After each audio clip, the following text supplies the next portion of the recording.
There's some very strange rumours going on around Manchester City right now. Player coming in, player going out, and two players, both of which seem a bit odd. I'm a bit surprised by the news. Let's start with the outgoings. Nico Gonzalez.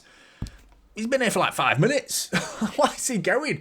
Apparently, according to Graham Bailey, and now also backed up, or at least understood to be the same, Fabrizio Romano has also said that it may be true. There is actually some legs to this story, reports are suggesting. Now, I am baffled by this because if this proves to be true, and Graham Bailey, who was the instigator of this rumour, and then backed up by Fabrizio Romano, I want to ask questions as to what Manchester City are planning right now, because it seems to be a lack of planning, therefore. Clearly, this is a panic buy. If Manchester City go and spend £50 million in January and then sell him the following summer. I mean, we've made mistakes before in the past, but the window of trust, the window of forgiveness for making that mistake is getting smaller and smaller. I go back to 2011 when we signed Jerome Boateng, a player that I thought, what a signing this could be. What a player he looks like he could be. A year later, he's joining Bayern Munich.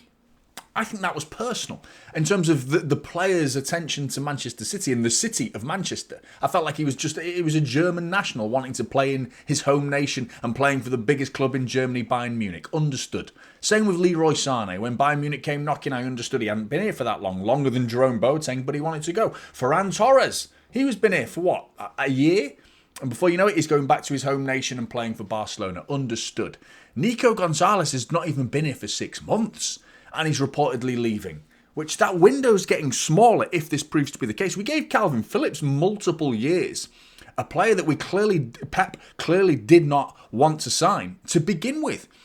He never played him, and it's starting to look like Nico Gonzalez is not in Pep Guardiola's plans, which to me makes the question, what are the conversations that are happening between Cheeky, at the time it was Cheeky, and obviously Hugo Viana now, and the middle ground of conversation that's between those two, the sporting directors, and Pep Guardiola, and obviously Khaldoon and Ferran Soriano, and the hierarchy above these people that are appointing these players and saying, Pep, here you go, here's your player, you better like him.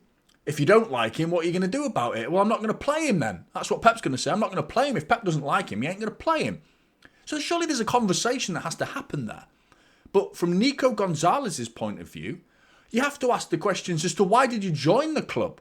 There has to be questions on his part. If there is no understanding of the promises that have been promised, surely a player going into contract negotiations must enter those contract negotiations saying, how much game time am I going to get? What happens when Rodri comes back? Surely that was a conversation that had to happen, because surely they knew that Rodri's the main man. He's the defensive midfielder that won the Ballon d'Or. Of course he's going to be the number one. What else were you going to think when you join Manchester City? And then it's the case of, fight alongside him or wait for your time. Bide your time and wait for your moments to play in that Manchester City midfield. Potentially alongside Rodri. Unleash Rodri. But then we sign Reinders and everyone thinks, that's another like for like. It's not, for a start, because Nico Gonzalez is an absolute sitter. He is an out-and-out number 6. I think Reinders is way closer to a 10 than he is a number 6, but he is a number 8 predominantly, is Reinders. Rodri, I think he can play as a number 8. I would actually like to see Gonzalez, Rodri on the other side of him, and Reinders on the other side of him, and play the 3 in midfield. I think that would be an unbelievably formidable and so powerful, stupidly strong midfield. And I think Rodri could do that job, and it excites me. I'm not convinced this is going to happen. I am hoping Nico Gonzalez is just putting out the feelers. It's his agent, I'm hoping. Seems very odd. It's an underwhelming situation, in all honesty, because I think there's a huge player there. I think there's a lot of promise from Nico Gonzalez, and I would love to see him at Manchester City for many more years. Pep Guardiola has said he is a mini Rodri. He called him a mini Rodri.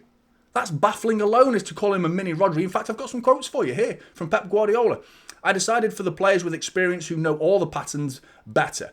And look at what happened against United. This is following a question regarding Nico Gonzalez's lack of involvement. But it's not against him because Jeremy Doku has played awesome recently for many games and didn't play against United. It's not against any players particularly.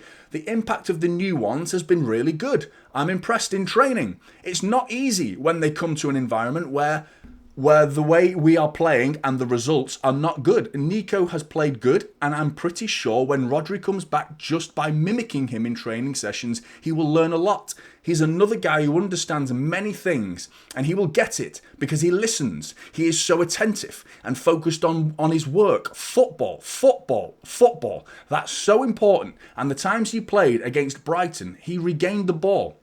And there was a transition and we could score. So he has done many good things. With the ball, he has to move less. I don't like holding midfielders who move a lot. They have to be smaller in the position, but I'm pretty sure he will get it. He has physicality. He wants to learn. He learns quick, and it's going to happen. That doesn't sound like he's not in Pep's plans. Really, that's very much talking about a player, Nico Gonzalez, as you are going to be a promising player for Manchester City. Yes, you're not perfect. There's a lot of learning, as has all of the players that have signed for Manchester City. So many players take time to learn the Pep Guardiola style of football. In particular, the hardest role in the whole system of Pep Guardiola is defensive midfield, number 6, the pivot, whatever position you like to call it nowadays. There's so many different names for it. But ultimately, it's the most difficult role in the Pep Guardiola system. That's probably what it should be known as when you're playing for Manchester City and Pep Guardiola. And Nico Gonzalez has got that job on his hands right now to learn that role. It takes time. Rodri barely hit the ground running, did he? It took him a long time. Fernandinho was their main man. He was playing all the minutes. Rodri, it took him over a year to start being a number one choice on the starting 11 team sheet. It took him a long time, and Fernandinho was ahead of him. No one was worried about Rodri leaving at that point because he understood it's a case of needs must. You've got to wait and bide your time.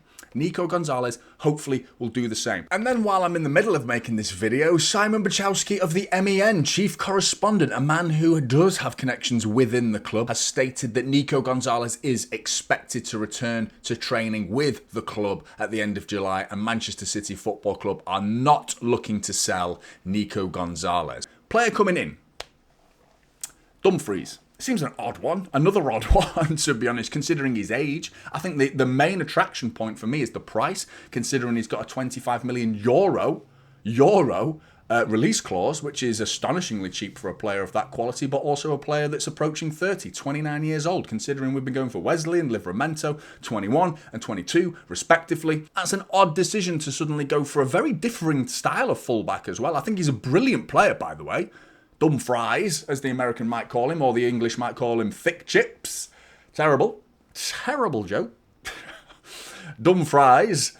But I think he's a brilliant player, but he just doesn't fit the profile for Manchester City, considering his age ultimately. I think he's a very astute player that's got both ends of the box pitches covered in terms of both boxes. He can pose a threat. He's a defensive powerhouse. He's a big guy, wins a lot of his duels. Going forward, he's very decent with the cross. He's got accurate crossing ability, and I think he will provide Manchester City some assists. I would argue we need someone who's a bit more of a ball carrier. I'm not sure he's the quickest. I do think Livramento's got a little bit more of a yard of speed compared to him. He's got years ahead of him as well. But when you look at the price tag, if that's the reason Manchester City are looking at him, then it will be a case of, well, then there's budget elsewhere. Because if we've got 80 million to spend on Livramento, and reports are suggesting that Livramento could be on his way to Manchester City, and Newcastle are willing to consider the bid if it reaches 80 million, but that's a lot of money. It's a large amount of money. So if we are willing to go that high and we are getting close to 80 million, then surely there's budget elsewhere for other players. Potentially, could we see Dumfries and Wesley? And then you bring into question the homegrown quota, because we've got that to consider as well, which is a whole ballpark of 2 different rule adaptations to consider there, with the Premier League rules stipulating one thing and the Champions League rules. You're going to have to educate yourselves on that, by the way, because it seems very differing, and ultimately you should follow the Champions League because they're the ones that are more rigid. They're the ones that are more difficult to abide by, and therefore we play in the Champions League, so they're the rules you really should be following. You've got to have 8 players, ultimately, and they're going to have 2 different squads. It's going to be difficult. But Dumfries, I like the player. I think he'd be a great addition. It just doesn't seem like Manchester City. Again, 2 players that don't seem like Manchester City's transfer policy. Dumfries in and Nico Gonzalez out. Seems odd. Seems a little bit chaotic unorganised, not quite as straight and narrow, organised and refined in our approach in the transfer market. Concerning, in all honesty. If there's any truth to the Nico Gonzalez one in particular, that is the biggest concern for me. Dumfries, I think it's a great signing. If we were to attain a player of that quality, I think he would be a great addition to the squad, but we still have homegrown problems. But ultimately, it's an odd time at the minute to be a Manchester City fan, following a period of time where it's been a fantastic time. The signings we've made so far in this transfer window have me excited still. You cannot forget that. It's still a good time to be a Manchester City fan because we've signed 3 brilliant world-class players for me. Right, well, maybe not Ryan Aït-Nouri is in the world-class department, but Reinders for me is touching on that world-class, and Cherki is that potential world-class player. Ryan Aït-Nouri is just a sensational talent, technical ability that I think, 3 combined exciting times, plus Haaland's still there, Rodri's still there, Foden's still there. We have sublime quality that is already in the squad that is still worthy of getting excited about. Other players going, other players coming. Interesting times to be a Manchester City fan, but let me know your thoughts in the comments below. Like and subscribe to Typical City, and I'll see you in the next one. This is Typical City now.